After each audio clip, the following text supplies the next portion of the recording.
때는 2004년이었어요. 지금으로부터 22년 전이었죠. 그때 사이언스지 표지 논문을 장식한 한국인 과학자가 등장을 합니다.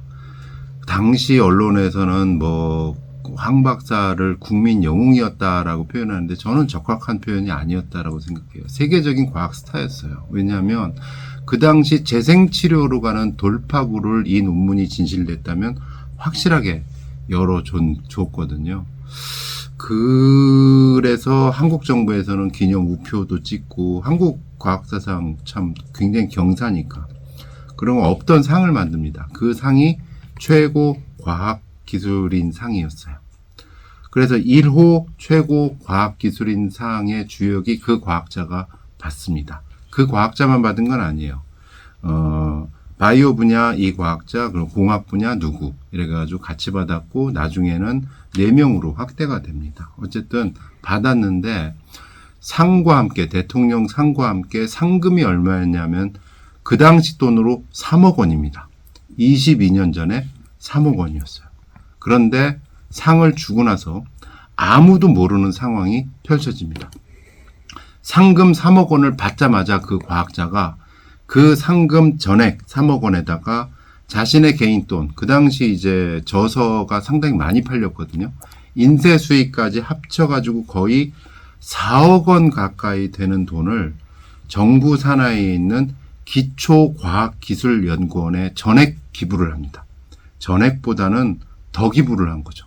상금에다가 한 거의 1억 원 가까운 돈을 얹어가지고 거의 4억 원 가까운 돈을 기부를 합니다. 그러면서 여기다가 조건을 붙입니다.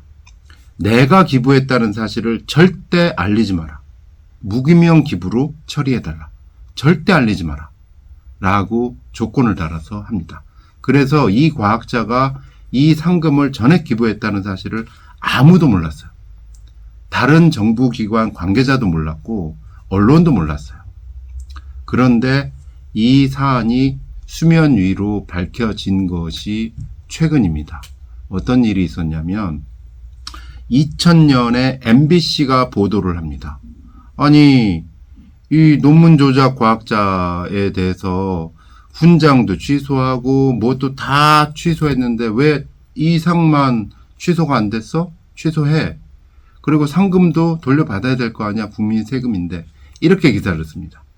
이렇게 기사가 나오면 공무원들은 움직일 수밖에 없어요. 아 뜨거 하면서 움직일 수밖에 없어요. 왜냐하면 다른 거 다 취소가 됐는데 그것이 공정했든 뭐 했든 간에 다 취소가 됐는데 왜 이상만 할 근거가 없어요.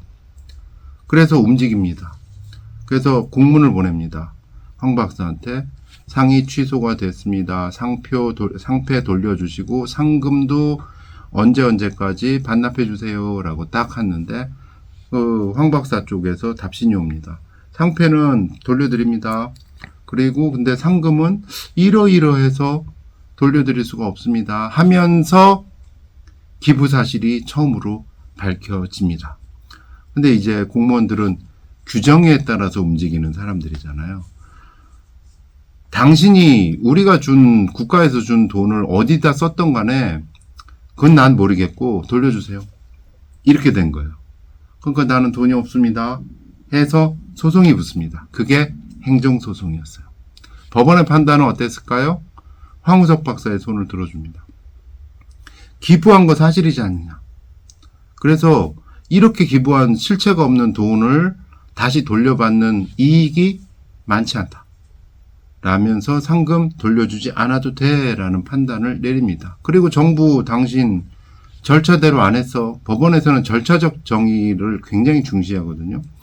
본인한테 취소한다는 협의 충분히 안 했잖아. 일방적으로 통보했잖아. 절차 위반이야. 이렇게 판단을 하면서 정부의 그 조치가 위법했다라고 판시를 합니다. 근데 그러면서 한 가지 단서를 내요. 근데 다른 거하고 형평성을 봤을 때 이 상이 취소되는 방향성은 맞는 것 같아. 이렇게 판시하면 공무원들은 어떻게 합니까? 그러면 절차를 밟아서 취소하면 되겠네? 그래서 이번에 취소가 된 거예요.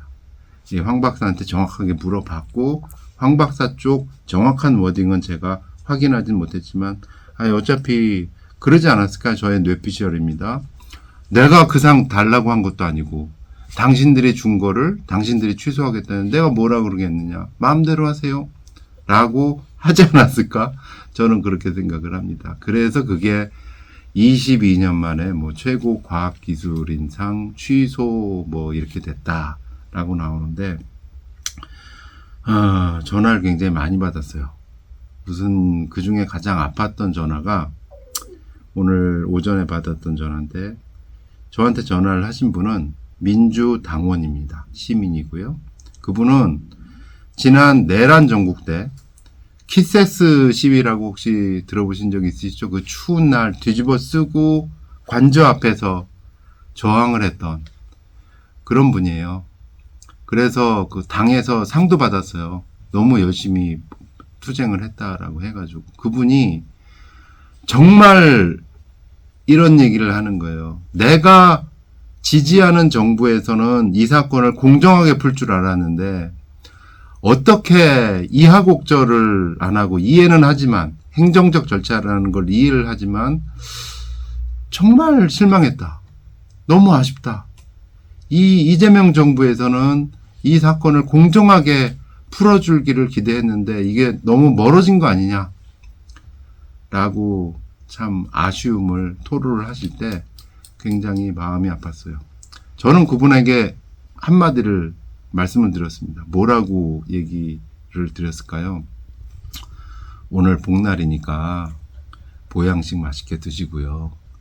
내 짧은 인생 경험상 이기는 자가 살아남는 게 아니라 살아남는 자가 이기더라. 우리한테는 진실이 있지 않습니까? 건강하게 하시고 보양하시고 긴 호흡으로 한번 가보시죠. 그러면서 제가 물어봤어요. 제가 책만 쓴 게 아니라 팩트체크 황우석이라는 유튜브 채널도 운영을 하시는데 아세요? 그러니까 모르신대요. 모르면 안 되지. 구독하세요. 오늘 여기까지입니다. 고맙습니다.